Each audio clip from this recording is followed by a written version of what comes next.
Global self-care companies like Opella demonstrate how science-based products can connect with health literacy campaigns and community programs to address local needs. Their sustainability and inclusion-focused approach offers valuable lessons for building scalable partnerships across communities in Africa and beyond. Now, the World Health Organization, or WHO, defines self-care as the ability of individuals, families, and communities to promote health, prevent disease, maintain health, and cope with illness and disability with or without the support of a health worker. Current data shows that about 3.6 billion people, roughly half of the world, lack access to essential health services.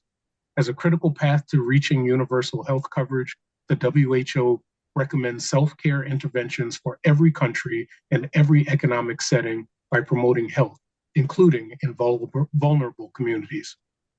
So what role does self-care play in Africa? Why is self-care literacy so important? What can be done to improve self-care literacy? What is the role of governments, industry, NGOs, and the private sector? And why is their collaboration critical to strengthening self-care mechanisms?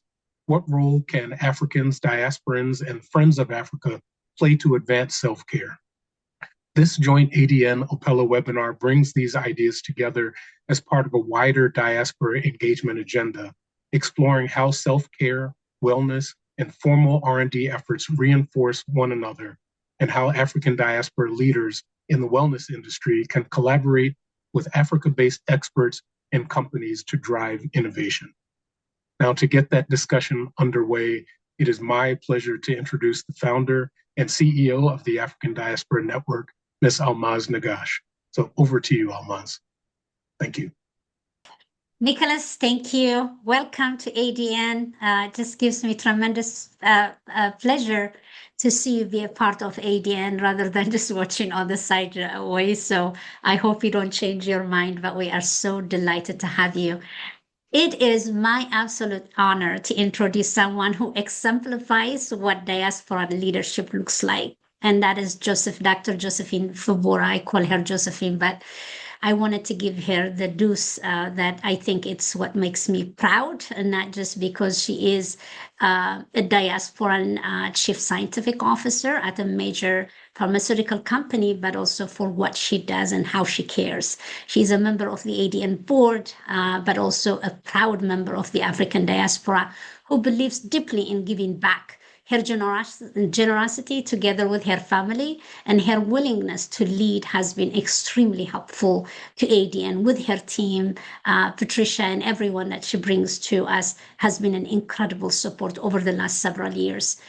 We are proud. I am personally proud to have you lead this conversation on self-care. You can read a lot about Josephine, but I wanted to talk, which is what I do, from the bottom of my heart, to thank her for her leadership, for her support, for her commitment to our community globally, but specifically to the continent of Africa. She comes from a very, very beautiful country that I happen to call it like my other home, Nigeria. She represents the essence of that community, that country, that continent we call home, the African continent. We are proud. We are absolutely honored to have you lead the way with your team to ensure that every African has the opportunity to have a safe and quality life. And it begins with self-care. We talk about healthcare, but really at the core of everything we do is also about self-care. I thank you for everything that you do. And you know me, I will come to you for a lot of stuff, but you never say no. You accommodate, you make things possible. I am so grateful to you, and it's a wonderful way to end the year. Thank you, everyone. Thank you, Almaz. I don't know how I follow that. Are you giving me goosebumps? Am I unmuted? Can everybody hear me? Yes? Yes, very good. Very good. So Yes, thank you, Almaz. Very good. So thank you, Almaz, and thank you, Nicholas. It's really a great honor and pleasure to be here with you guys. I love, just hold on a second. There's something on my screen. There we go. That's much better. I love the work that I do with ADN. I love the fact that I'm first and foremost an African. I'm from Nigeria. Although I am an American citizen now, I still consider myself, when people say I'm African American, I say no, I'm Nigerian American, right? Because I think my roots back to Africa are quite important. I still have a lot of family back home in Nigeria, and I visit quite often. And that's why the work for me with ADN is so key, because it's really a way that I partner to help make an impact on the continent. So a big thank you to the work that ADN is doing as well, Almaz. Thank you for your leadership. And Nicholas, I know we're going to spend some time together. You're new to the team, but I'm looking forward to great things from you. Okay, so let's just kick off, the event. So good morning, good afternoon, and if you can start sharing my slides, that'll be fantastic. And good evening to everyone joining from across the globe. It's truly an honor to open this important conversation on why diaspora science matters for strengthening Africa's health and innovation ecosystem. If you go on to the next slide, please.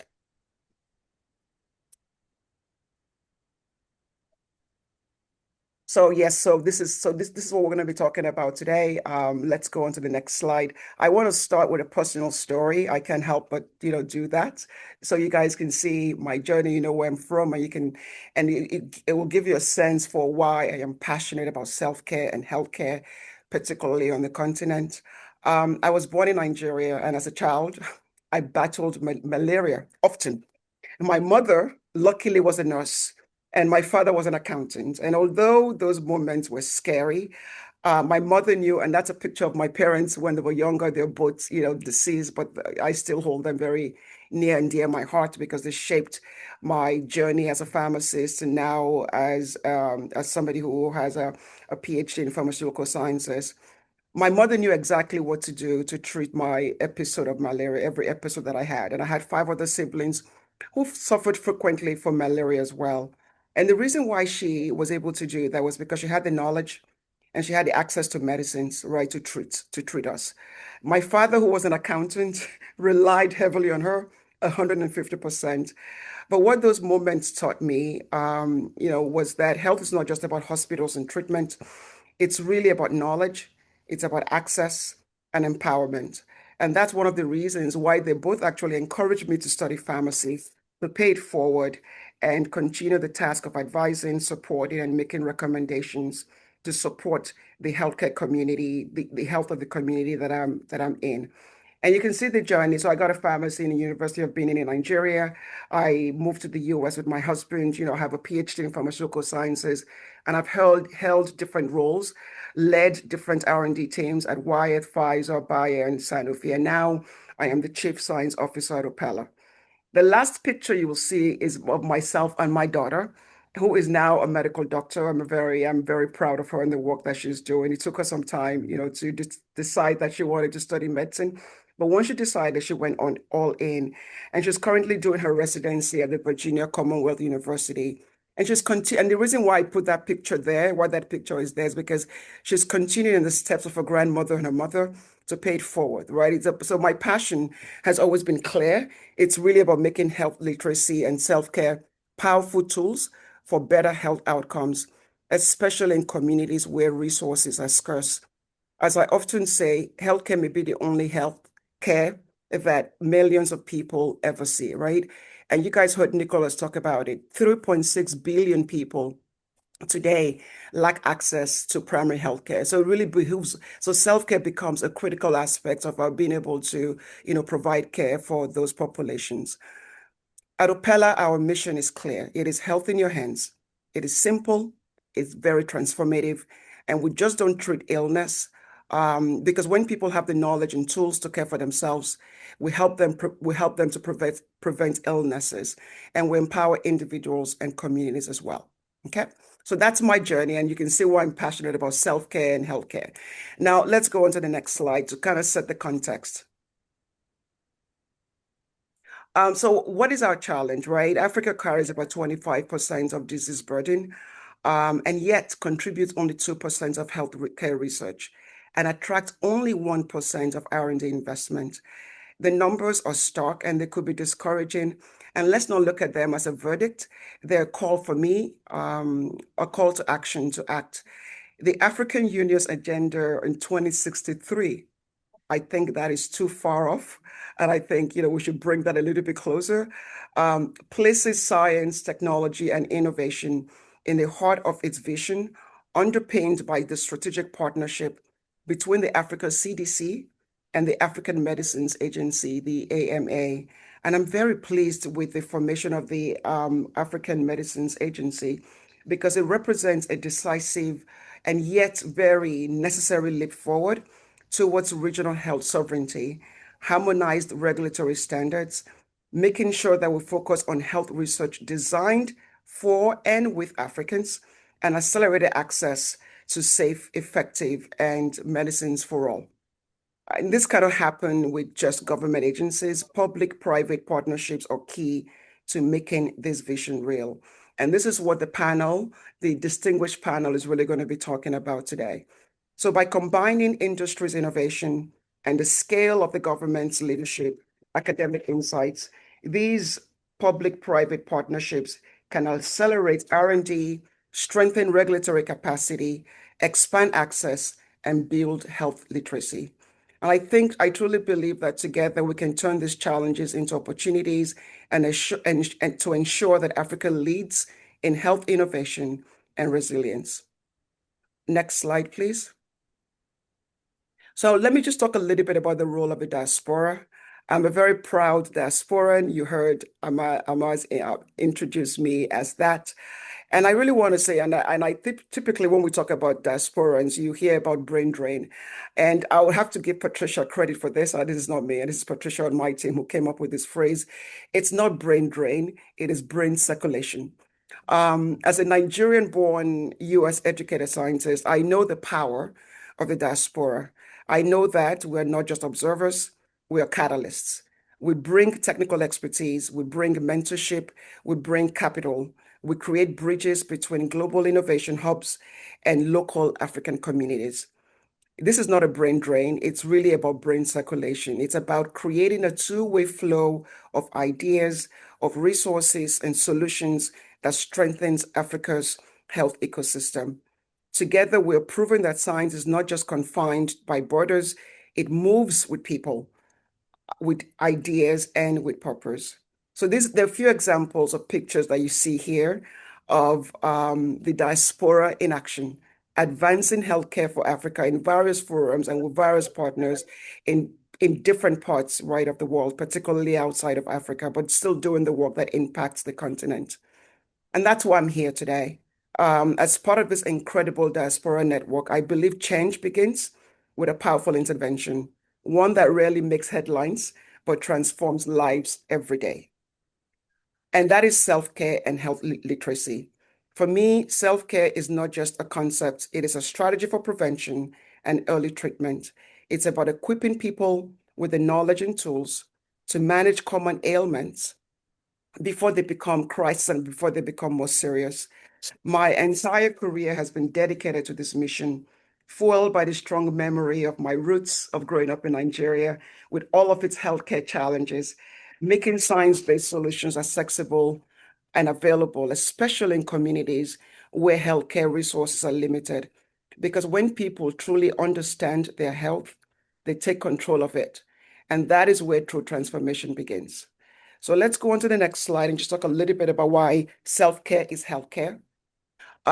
You heard again Nicola talk about why self-care is important, and he did share some data, and he talked about the definition as well of what self-care is. So I'm not going to go into that, but you will see here some additional data that between 1.3 billion and 2.1 billion people still lack access to essential medicines. 10 million more health workers will be needed in low and middle income countries by 2030. 1.8 billion physician hours are saved globally through current self-care practices. So you will see that self-care is not a luxury. It is a necessity. It empowers individuals to take ownership of their health by equipping them with the right knowledge and tools. So just imagine a world with me where preventable diseases no longer dominate healthcare spending, and minor ailments are effectively managed at home with the support of a trusted pharmacist. In Africa, where pharmacists and local providers are often more accessible than doctors, community-led self-care can reduce pressure on overstretched health systems and improve the quality of life. So I trained, maybe just a little another personal story. So I trained as a pharmacist in Nigeria, and I had the privilege of practicing pharmacy in Nigeria for a couple of years. And when last time I went back home, I think it was last year, I had the opportunity to visit a pharmacy while I was in Nigeria. I was in Lagos actually, and a friend of mine who was still running the pharmacy happened, to be there. And while I was sitting there catching up with her, the number of people that came into that pharmacy and the way she advised them, the way she supported them, you could tell there was a level of trust. And and it was amazing to me, the power. And her name is Honor Man. I'm just going to use her as the proverbial, I guess, pharmacist, in Nigeria. Just imagine if we're able to invest in those pharmacists and provide Honor Man with the tools, with more tools and capability, needed to do her job, even at a higher level. Just think about the impact more Honor Men could have, right, in the practice of self-care in Africa. So I truly see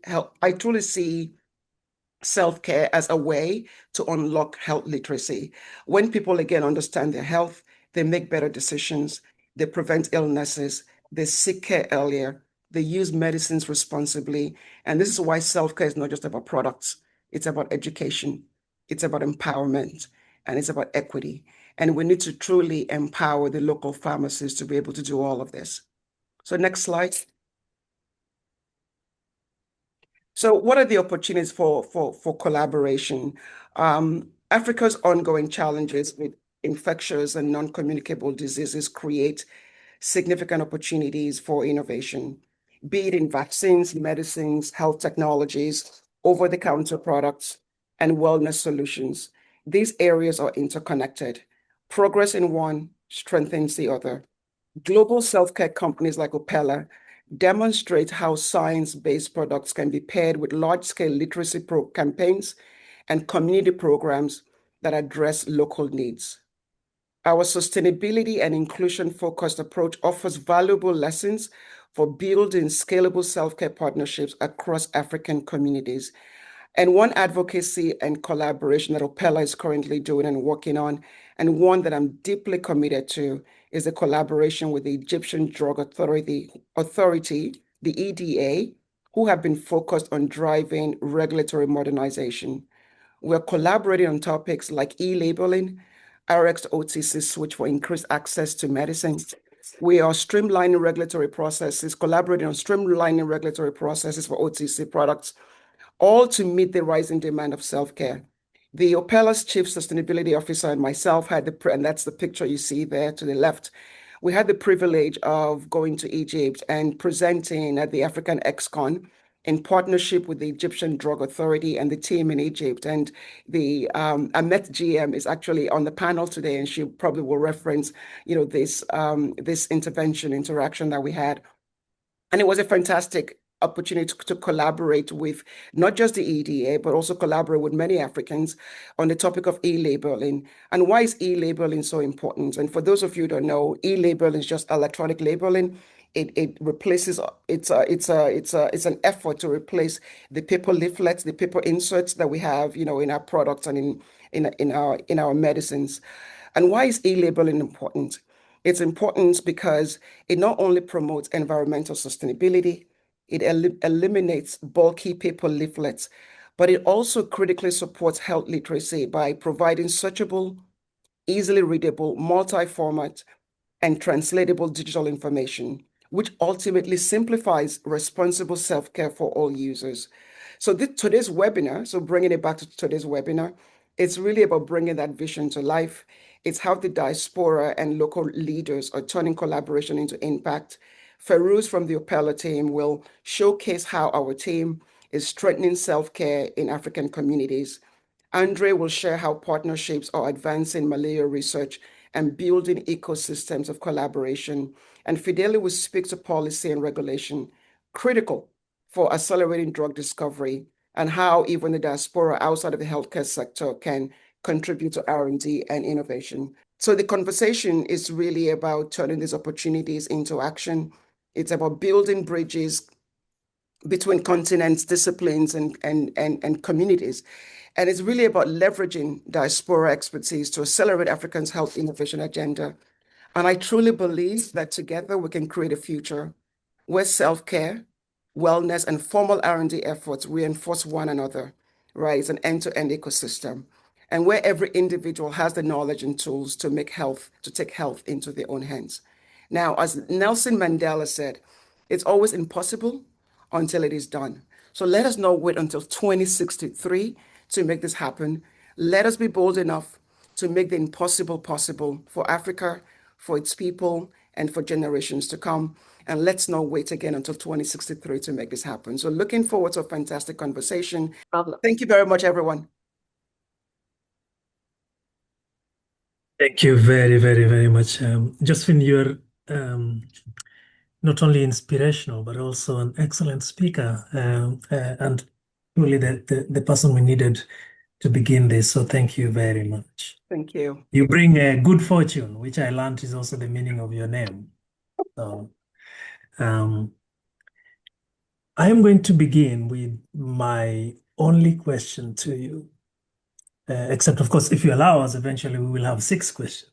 But there's only. So what do you think, Josephine, is the future of self-care in low and middle income countries? I think it's a fantastic question, right? I think I talked a little bit about why self-care is super important.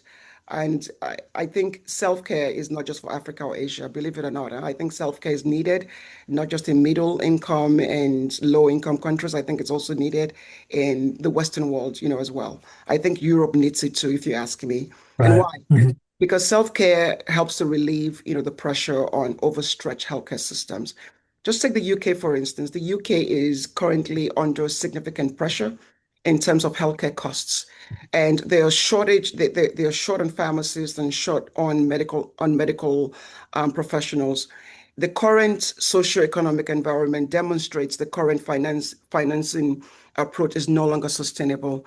So we need to put self-care in that. We need to put care in the hands of many millions of people so that we can give them the tools to be able to treat their common ailments.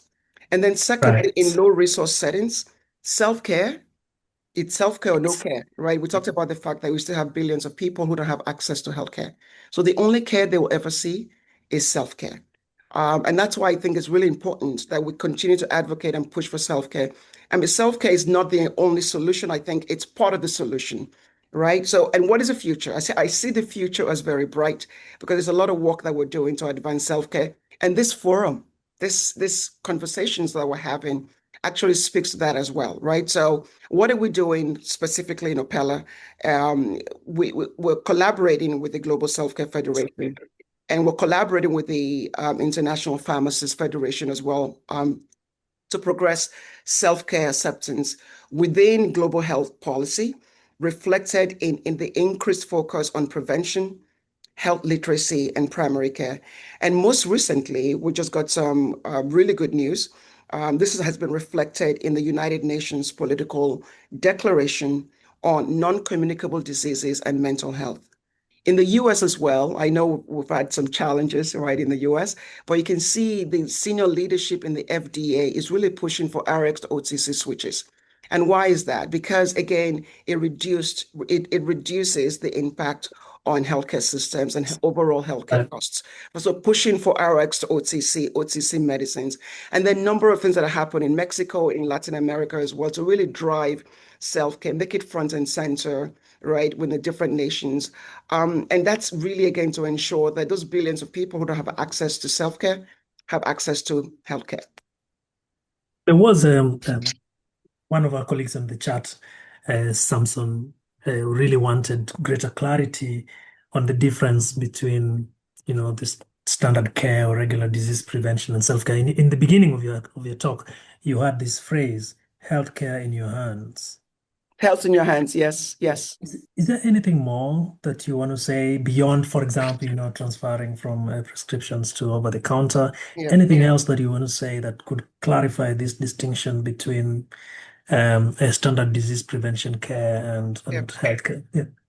So I am a firm believer in, I talked about the fact that it's an ecosystem, right? I mean, there's a piece where you have, serious diseases that people who are suffering from cancer and you name it, right? There's healthcare management that's happening on that end for the more serious diseases. And that's not what I'm talking about in terms of self-care. I do All think right. self-care can help with prevention. I do think that as we take a look at enabling people with the right tools, right? Enabling people with the right education about how to take health into their own hands, giving them the right information about how to treat common ailments, be it common ailments like constipation, be it common ailments like allergy, like colds, instead of having to go to a doctor.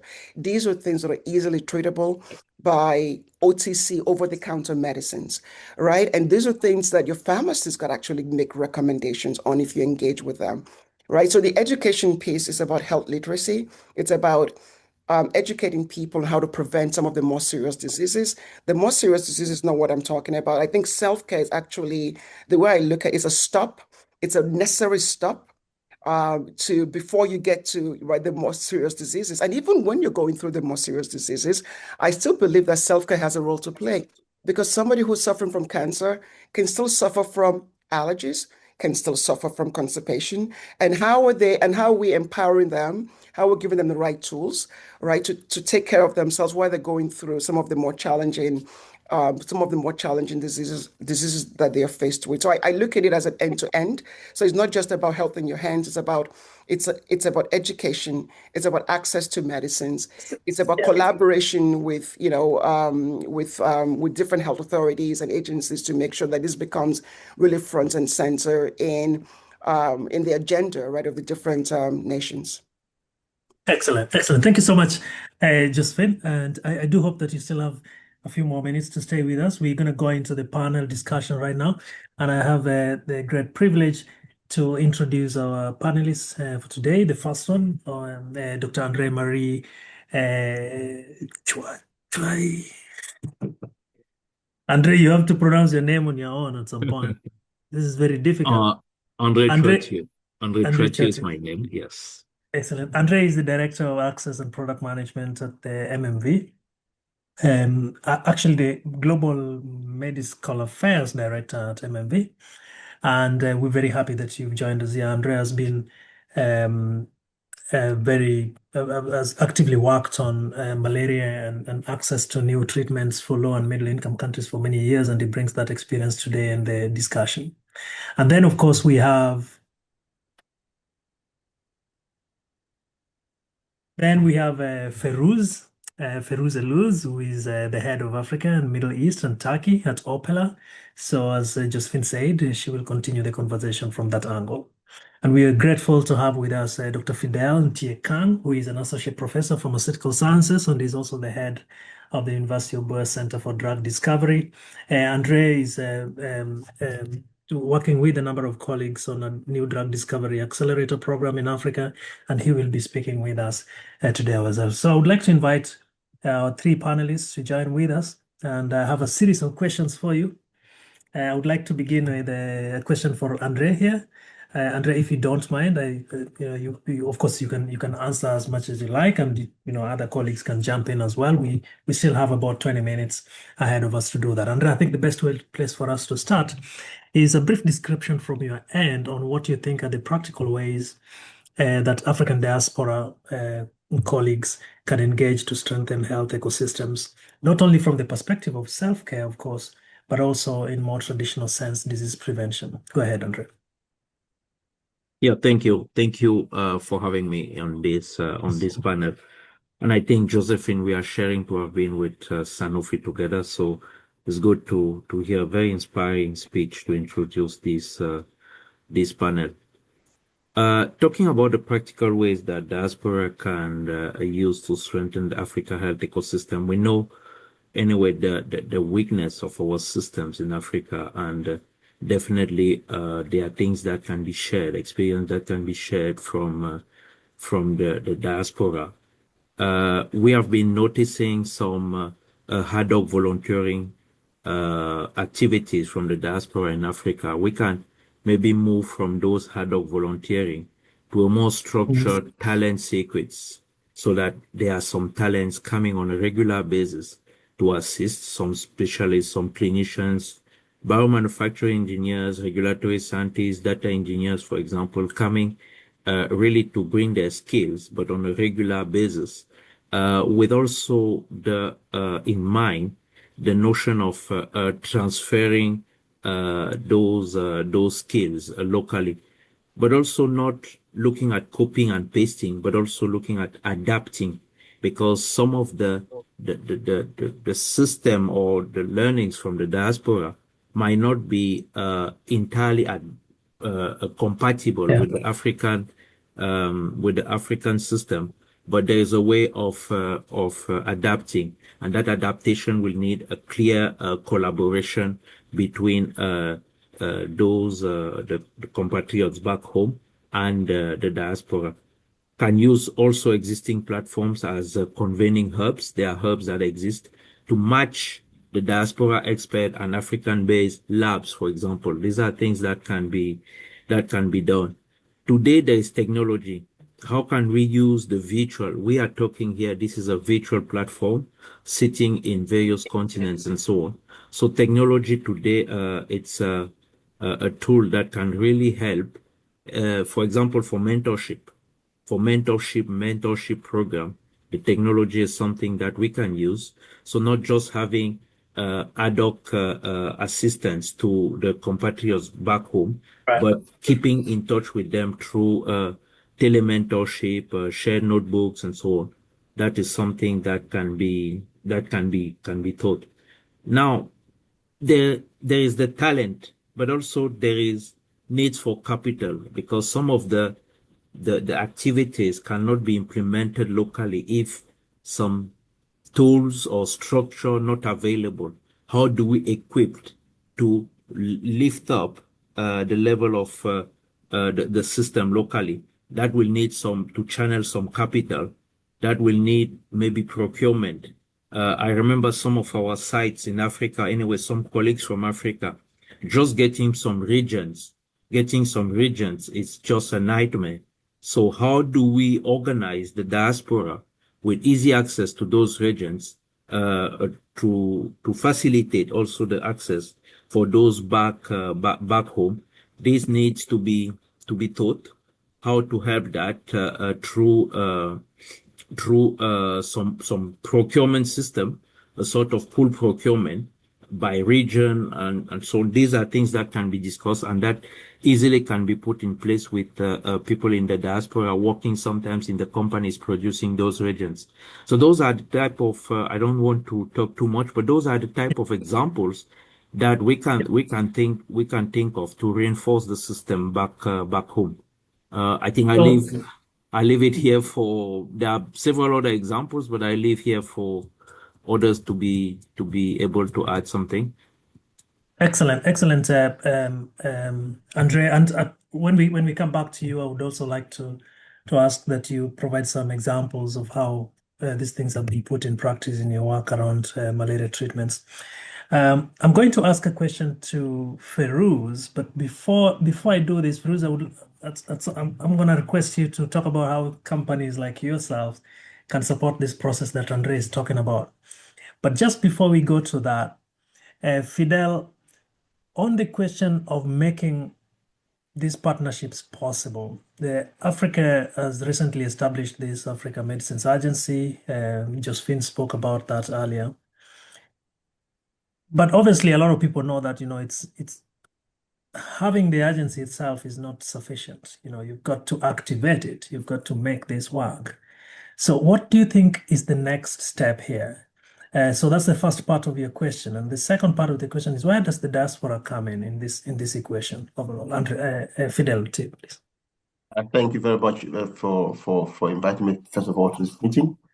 And the first thing I would say is that these are on paper, agencies there. Now, the next step I would expect would be for the African governments to respect their engagements to contribute a certain percentage of the GDP per country to the support to research and development, support research and development on the continent. Now, if you have the agencies and the funding is coming from outside, then there's a popular African proverb that says, "He who pays the piper determines the tune." If we have to carry out research on the continent that focuses on diseases that affect mostly Africans, then it will be important that our African governments play their role by funding, and not only fund the research, also fund the mentorship and the training of the next generation of scientists, and make the resources available to them to carry out the research on the continent. Otherwise, then the skilled labor force in the area of drug discovery will continuously leave the continent. So that's the first thing I would say. And how does the diaspora come in? The diaspora can come in several ways. One of the ways, for example, could be that through this network, they could host African scientists in pharma companies or in academic institutions out there on short tenure periods, or maybe African scientists who are going on sabbatical could have themselves hosted within the network. That could be quite a possibility. The second possibility could be as well through fellowships. Could be ideally, I'm more of a philosophy of the African. I would say fellowships within the continent. I give you an example that has happened recently. I belong to the African German Network for Excellence in Science, being a trained, skilled scientist from Germany and returning to Africa. So this is part of the condition, was to have been trained in Germany through the Humboldt Foundation and to return to Africa. And then all of this funding is for either PhD student or postdocs working in Africa, so they can move from one lab on the continent to another lab. But they are not trained, the funding is not for them to come over to Europe or to North America. Now, so this is an opportunity for students to discover some other country on the continent, as opposed to some of us that just left the continent and went straight to abroad without having had a taste of another African country. But shamefully, as I would say, all this funding is coming from outside. Yeah, so having Africans involved in such initiatives will be quite notable. Thank you. Thank you so much. Thank you so much, Fidel. Ferouz, you've listened to both Andre and Fidel, and of course earlier to Josephine. And this, in my opinion, has highlighted two critical questions that I would like you to tackle in parallel. The first one is for you to explain how global care companies such as yours, such as Opela, can support these processes. How can they collaborate with African governments? How can they collaborate with African scientists? How can they get involved into this system to really make not just self-care itself move forward, but also activate these initiatives that Fidel and Andre has been speaking about? The second question, and I'm putting them together because they're related, is for you to explain to us, in your opinion, what do you think is the role that the African diaspora can play here in bringing and accelerating the innovations around the healthcare, the self-care space, to fill in the gaps, currently the healthcare gaps that are so numerous in the African continent. So Ferouz, please. Go ahead. Yeah. No, hello everyone. I'm really pleased to be here and take part of this fantastic, panel and discussion around how we can really better serve Africa, right, from science perspective, and as a role that we can play as well a company and a multinational company operating in the self-care itself. So for us, in Opela, as Josephine stated brilliantly, right, we are here, and as a mission is really to make health as simple as it should be. And our mission is really as well to use this as an enabler, right, a powerful enabler to help people living better, right, in a daily basis. And to reflect on your question, how are we going to make this happen, right? It's about indeed having a local footprint where we can play and connect with the private sector. So we do believe that public-private partnership is a really an effective way to operate in Africa and for Africa. And why we believe that is important, because we think that if we want to have an integrated, I will say platforms where self-care can play a role, we need to have this self-care as well, completely embedded and integrated into the national health strategies, right? working hand in hand with the ministries of health to make self-care a former component, right, of the preventive care roadmap and journey. So, and we need as well, right, to bring it from a vision to a practical and something that resonates with what can be actionable in the market. And for that, we need to partner with regulatory bodies. And I believe that African Medicines Agency can play a big role as a mediator, how they can bring this vision to life. Through harmonizing regulation, we can accelerate OTC switches. We can streamline as well, approval across countries and creating a predictable environment for investment and innovation. And this is going to create a platform where we all together can operate, right, as one towards that mission to educate, leverage on health literacy, to make these healthcare burdens like understandable by all. And the second, I will say, pillar, right? Because we can't rely only on the framework and how we can shape an environment that fits within that self-care framework.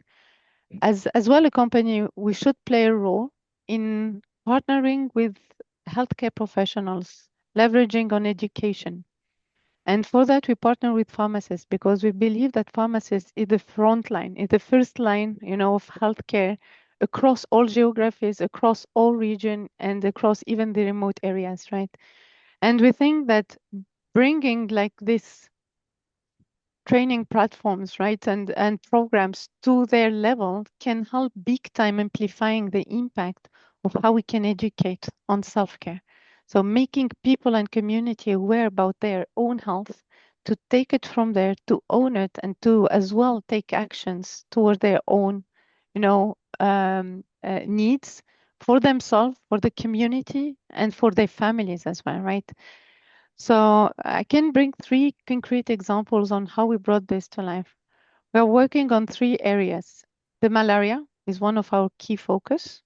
Why malaria? Because 90% of the cases are living in SSA, right? Hitting 60% of the kids. And this is for us, it's something that we really care about. So we want to really try to bring all the collective efforts on how we can make this journey, I will say less painful for these kids.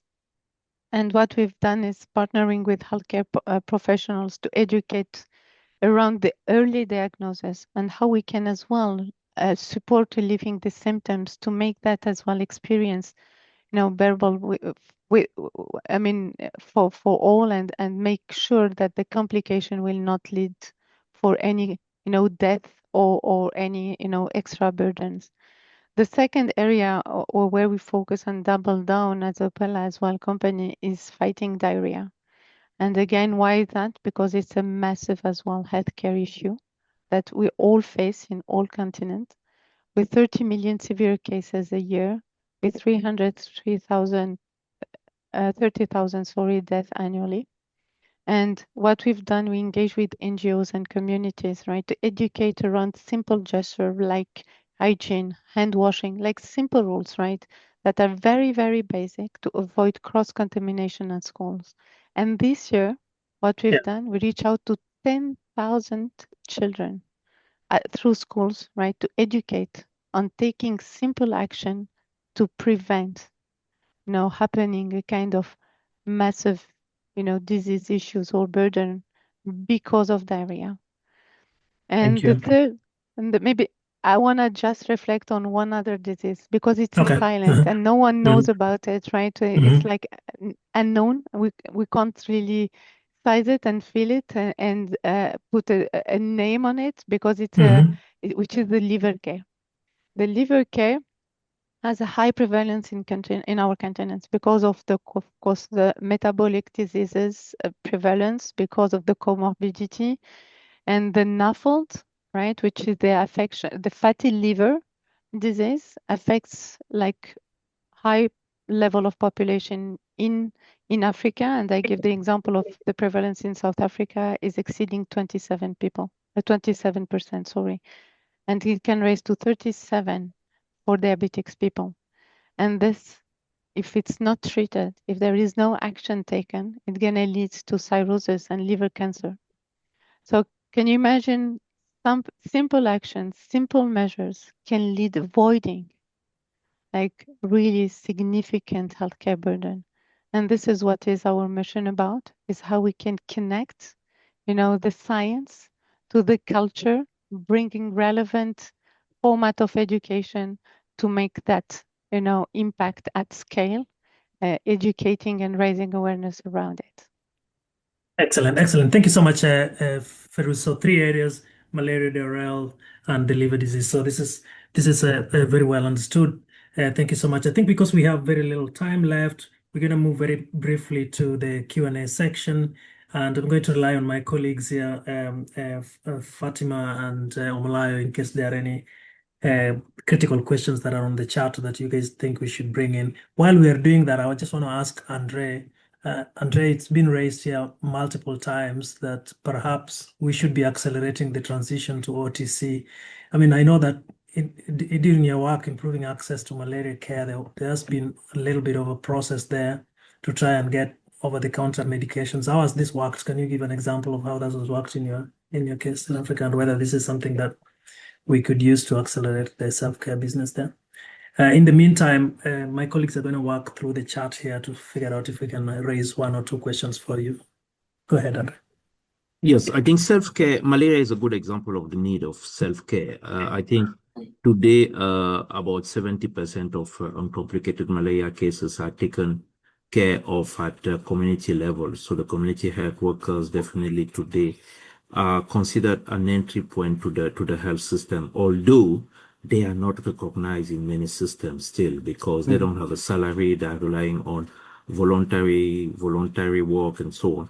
And this is not sustainable. So countries need to recognize these people as an entry point. About OTC, I think one good example is Nigeria. Nigeria has been in the forefront of getting malaria as OTC.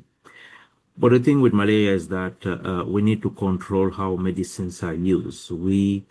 Anyway, for some people here who have known chloroquine, then sulfadoxine, pyrimethamine, and today we are talking of already resistance to artemisinin.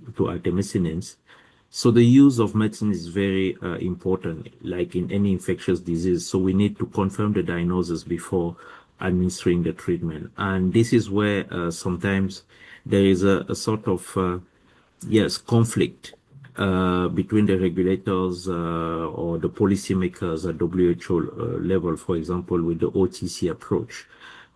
If OTC can be associated with a clear confirmation, diagnosis confirmation with RDTs today, the rapid test, that's definitely an option to consider.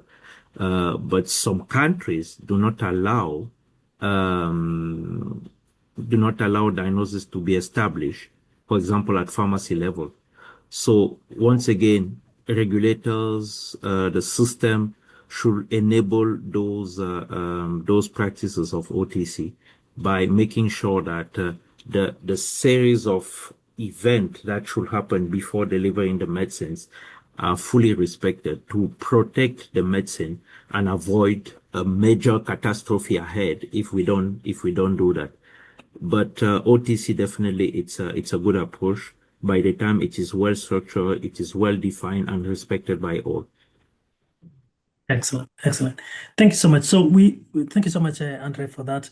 We're going to go into, we have some questions from the audience. There's a lot of questions here, so we'll take a few of them and send those. I would like to send the first one to Fidel, if you don't mind, Fidel, if that's okay for you.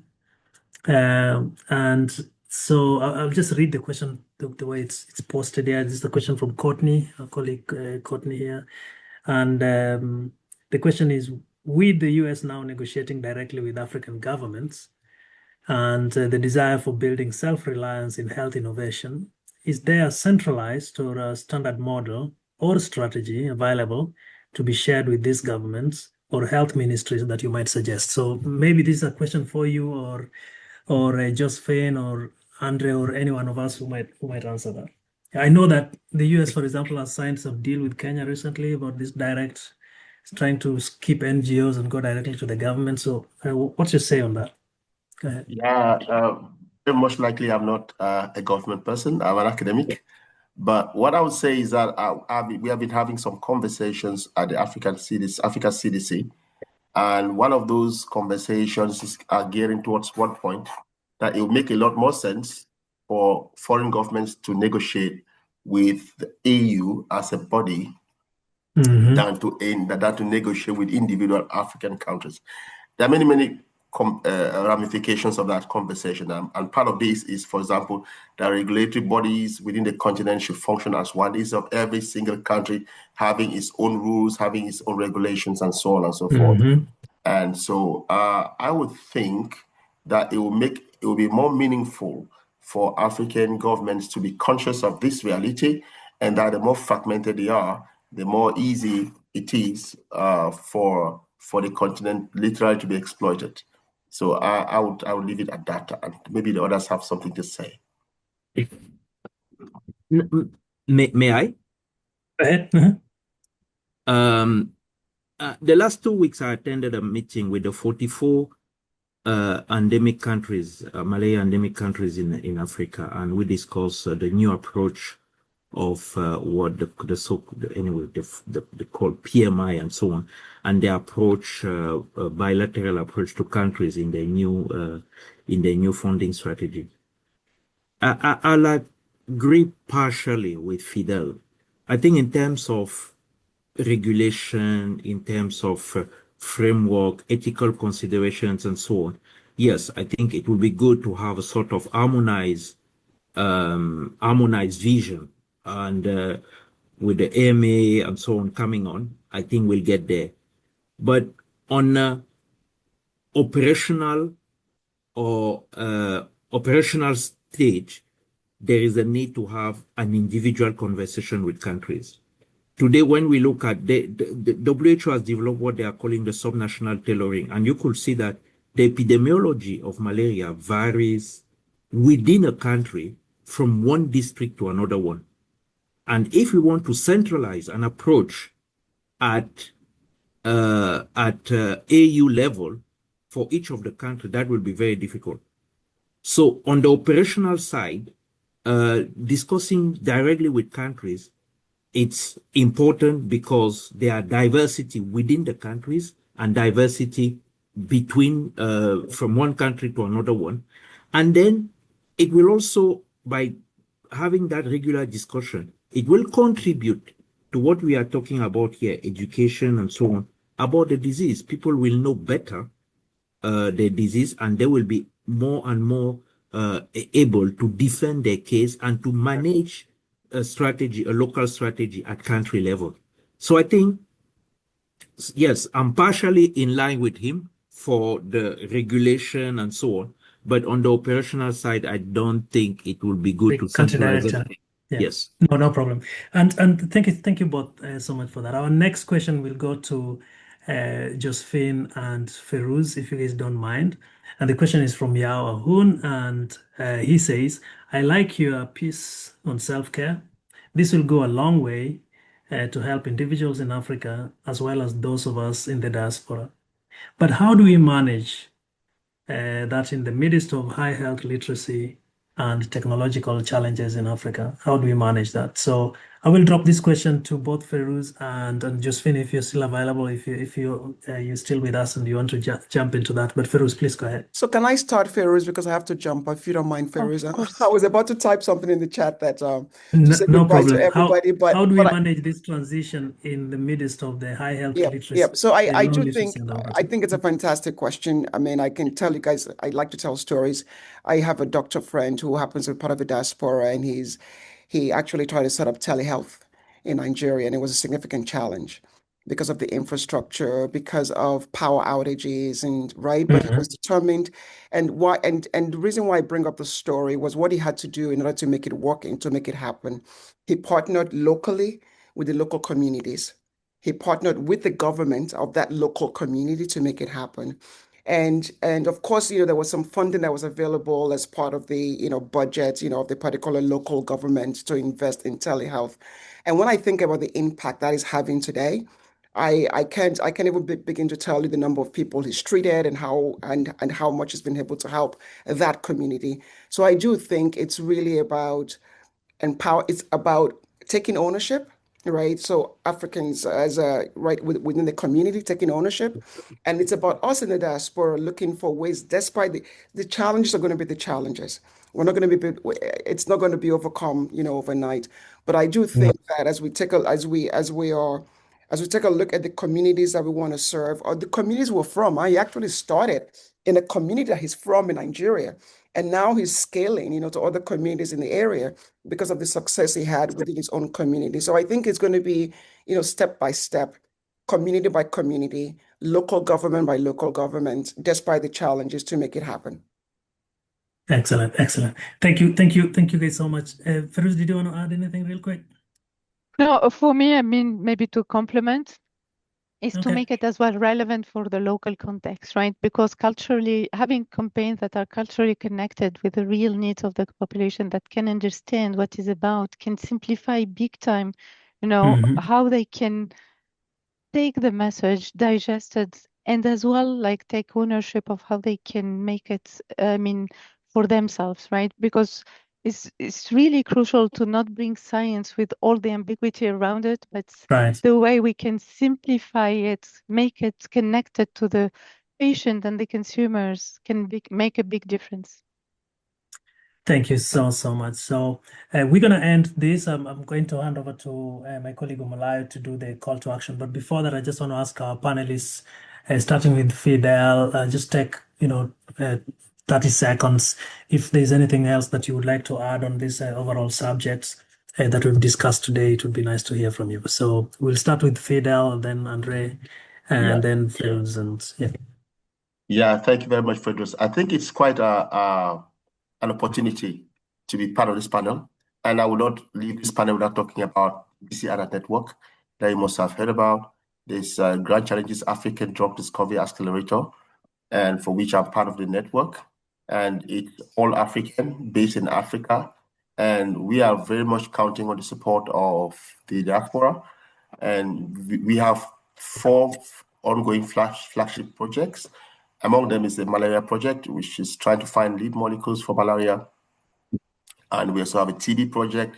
Now we also have a Center for Excellence in Drug Metabolism and Pharmacokinetics, because of the observation that many of the drugs that were developed without involving clinical trials in which people of African descent were involved, very often the Africans don't tolerate the drugs the same way non-Africans do. And so there is this network. There's also there's this Center for Excellence now in Harare.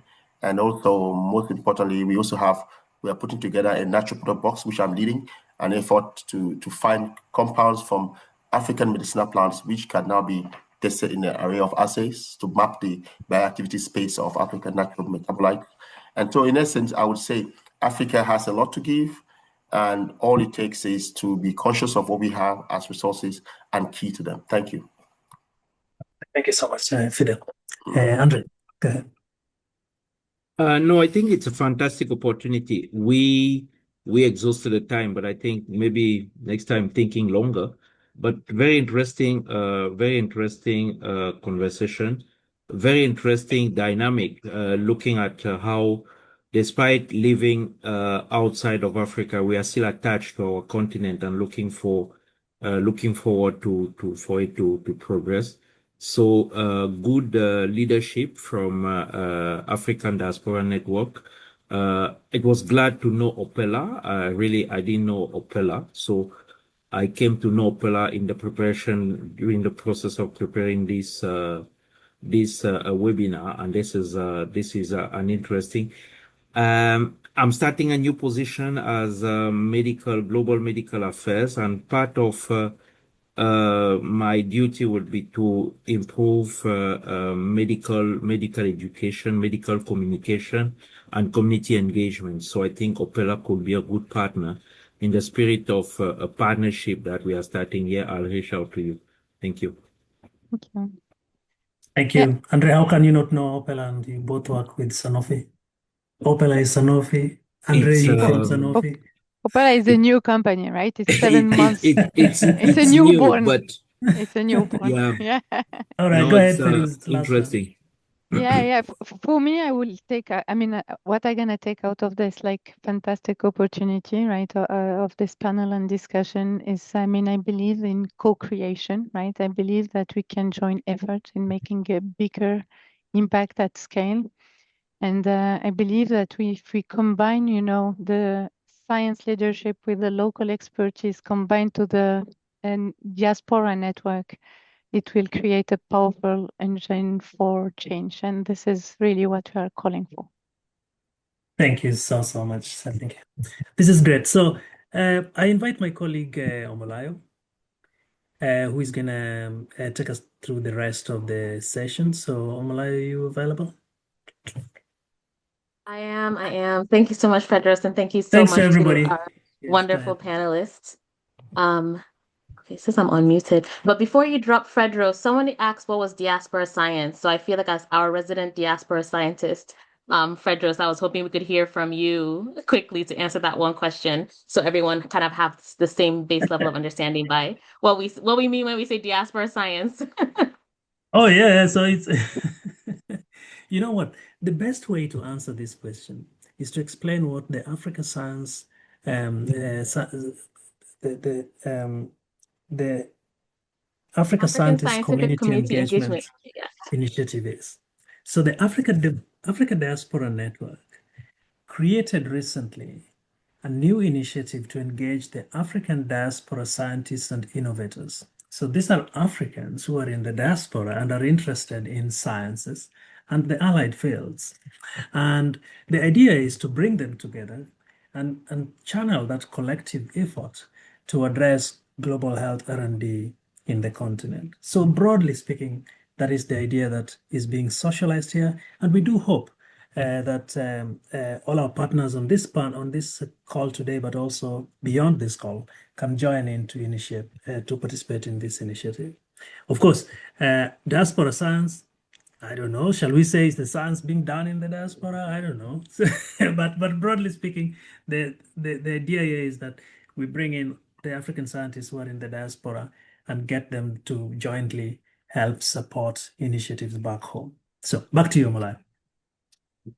Thank you so much, Fredros. Yeah, I couldn't have explained it better. I agree. Diaspora science is about the multi-sectoral, multicultural, multinational perspectives that the diaspora can bring to the science sector to accelerate research and development and innovation on the continent. And I think at the heart of it is exactly what Fredros was saying and what we were hearing from our partner, from our panelists, which is about partnership, partnership, partnership. That was the main takeaway from myself, across Josephine's keynote, Nicholas's context setting, Ferouz, Andre, and Fidel's comments. At the heart of it was building ecosystems that support the acceleration of research and development, that support the acceleration of disease prevention, that supports the acceleration of healthcare innovation, of self-care in the hands of people. We heard about the public-private partnerships that allow this to happen, and so that you can make things viable for the market, but also well regulated for the protection of the people buying over-the-counter medicines, the way that Andre explained to us.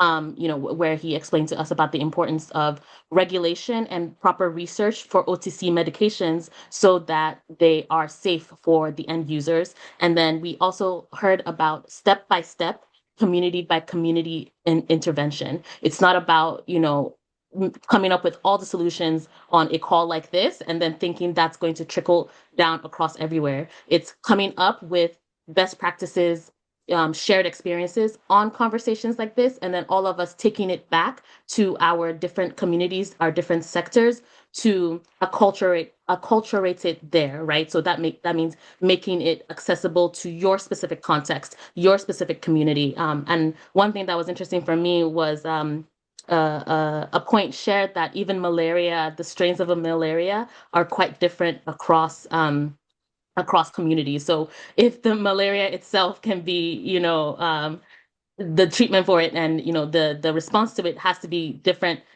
community by community or region by region, then so too does the innovation, the research, and the practices that we have to adopt. So lots of really important takeaways here from this conversation. And generally, I really just appreciate this action steps that our panelists gave us. So I believe that they have shared the ways that you can engage, the way that you can support their work in the chats. And so other ways to continue engaging with this work, the question was what are the steps for the diaspora to take towards supporting diaspora science? And so for me, I think it is conversations like this, contributing your insights, contributing your perspectives, and taking away what you learn into your own context, right? So that we can continue growing and building upon these best practices for local contexts.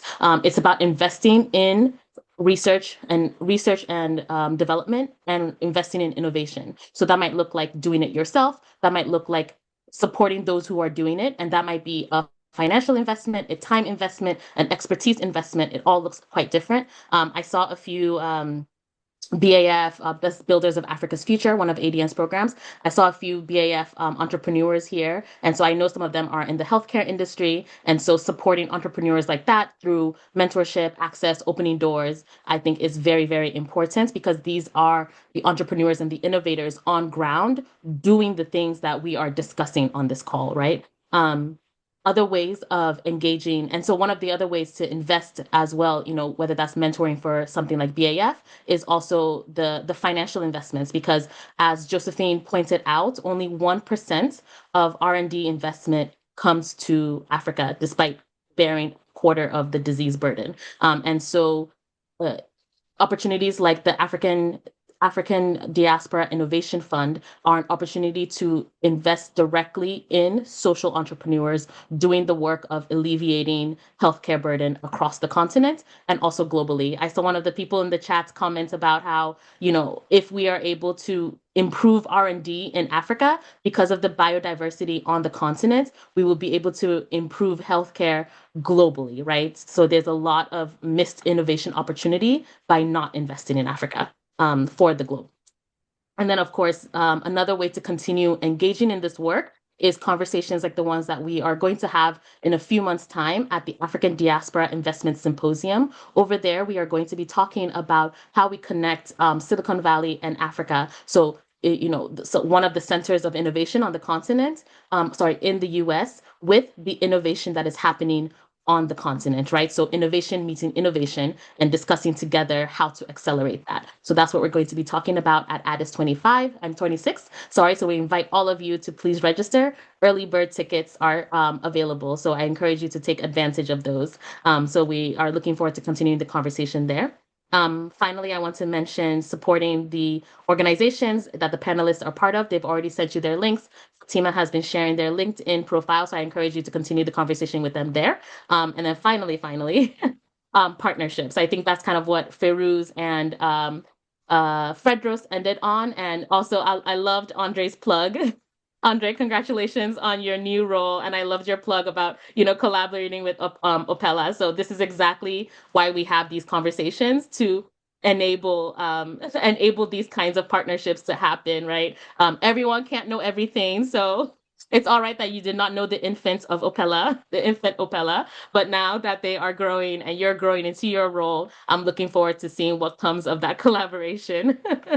And so, yes, thank you all so much for being here. I do encourage you to stay just a few more minutes as we reflect on our highlights from this year as the African Diaspora Network. Partnerships like the one that we have with Opella, really allow us to bring these important conversations to you. And we are so grateful for Opella and their partnership and for, doing this two-part series with us. So we had the first one in October and then the second one now, and both conversations have been really rich with similarly great insights. And so to kind of help us reflect on those highlights and all the things that we've been able to accomplish this year and some of the priorities that we're looking forward to accomplishing next year with all of you in tow, in partnership with all of you. I'd like to welcome back CEO and founder of ADN, Almaz, to kind of, close out the year for us, because this is ADN's last event of 2025. So Almaz, over to you.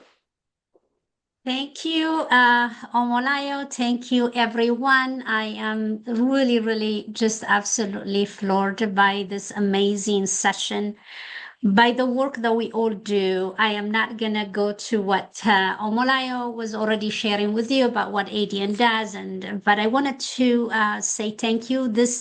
For this to happen, so many people put their efforts at ADN, at Sanofi, and I want to thank to Patricia and her team for all the support and the help. We could not have done this without you. I want to thank my team. Fredros, great job as always. It's really great to have you as our lead scientist at ADN, running the African Scientific Community Engagement. I know it's a very long name, so sometimes it's not easy to pronounce or to remember these things, but it is extremely meaningful. And special thanks to Faduma, Fatima, Yinka, Rose, and of course, Nicholas and Omolayo.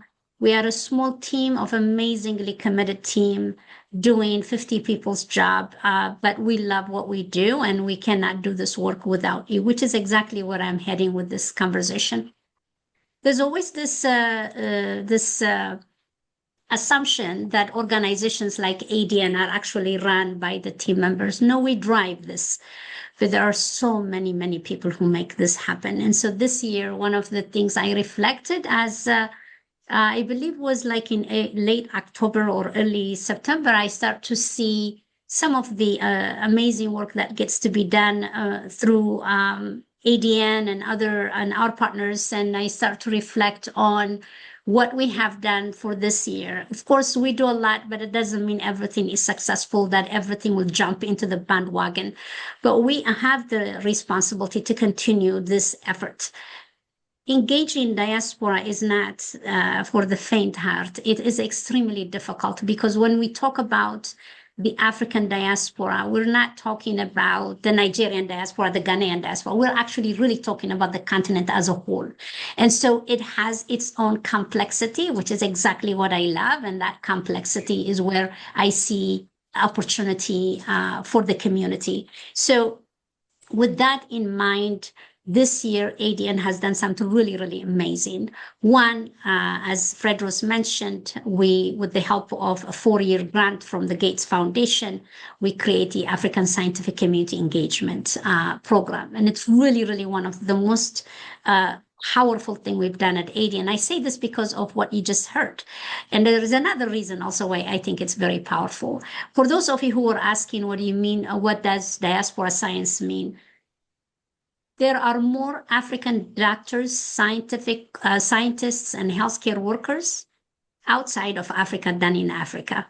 Yeah. That is what we're talking about. What we want to do is capture that knowledge, harness that knowledge, and then use it to make a difference in that community. And this is about that circulation rather than brain drain. It's the brain circulation. We want it to be a part of that brain circulation. So there's a great opportunity for all of you to try to really learn about it and be a part of it.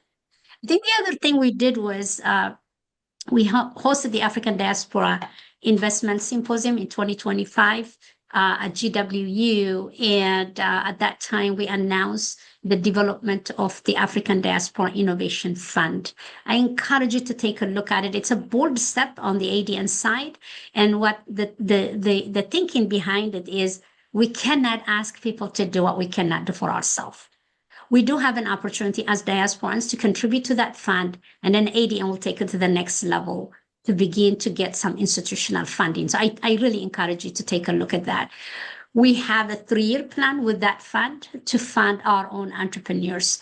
The Builders of Africa's Future, these are grassroots entrepreneurs on the continent of Africa that we've been supporting for the last 9 years. And then we have Accelerating Business Leadership and Entrepreneurship, focuses on African American historical diaspora and then the contemporary diaspora living in the United States. I also encourage you to take a look at that. So our goal is to raise this money to fund these startups. Why? Because startups in the United States do not get much money as people think that they will get. So access to funding is always a challenge. Access to mentoring is a big challenge. The other big thing we did is hiring. my wonderful friend. And I am being very honest with you. He has been my friend and really confident for the last 10 years. Whenever I was stuck to try to figure out how to deal with the government or people, I would go to Nicholas Bassi. Nicholas Bassi, I'm so grateful to have you and very, very delighted. I know you're getting into something you never thought you will get into, but it has been a wonderful ride with you the last 5 weeks or however time that you've been with us. The other thing I wanted to mention, and I want to say this before I give it to Nicholas, is that to thank the people behind ADN.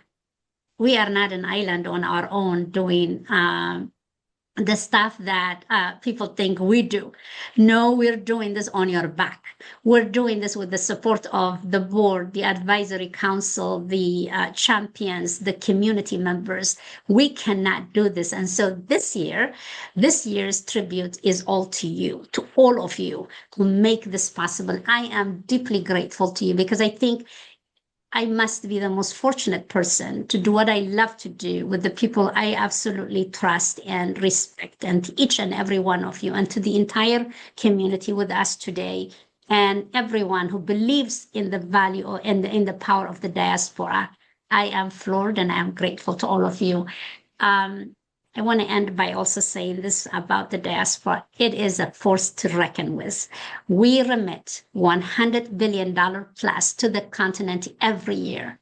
And that means we do have the capacity and the ability to work with our allies, with our friends. You can see them. It's a very diverse community that we have at ADN, to go beyond remittances and to try to think about long-term investment on the continent in any way we can. And so I continue to believe in this mission and vision because I believe in all of you and I believe in myself. So I thank you. I wish you the best holiday. I want to give special thanks to our funders, without whom this cannot be possible. Our funders are amazing. They are repeat funders, which tells you that they believe in us, and I believe in them, and I will continue to advocate for the diaspora and the role that we play. And I also believe in Africa and its the potential. And I just want to say thank you and happy holiday to all of you. And I will give it to Nicholas Bassi. Thank you, Almaz. And I will end it just by thanking everyone for hanging in there with us over this last hour and a half. I want to leave each of you with echoing what Omalayo said, a personal invitation to attend next year's African Diaspora Investment Symposium, ADIS 26, we call it, which will be hosted at Santa Clara University in the heart of Silicon Valley on March 25th through 27th. We will continue these important discussions about how to make connections and build partnerships that promote scientific collaborations, ultimately with the goal of improving health outcomes. We will also facilitate action sessions on structuring fintech and tech exploration that drives Africa's growth and ADN's sustainability. We will have conversations on connecting Africa's innovators and Silicon Valley's venture R&D and corporate networks. We spent a lot of time talking about that here today. We will also talk about advancing a unified diaspora investment policy, with the African Diaspora Innovation Fund as the core of that, but with also other opportunities. We thank you. We look forward to seeing you there, and we wish you all the best for the very short rest of your 2025 and a prosperous 2026. Thank you. Thank you, everyone. Happy holidays.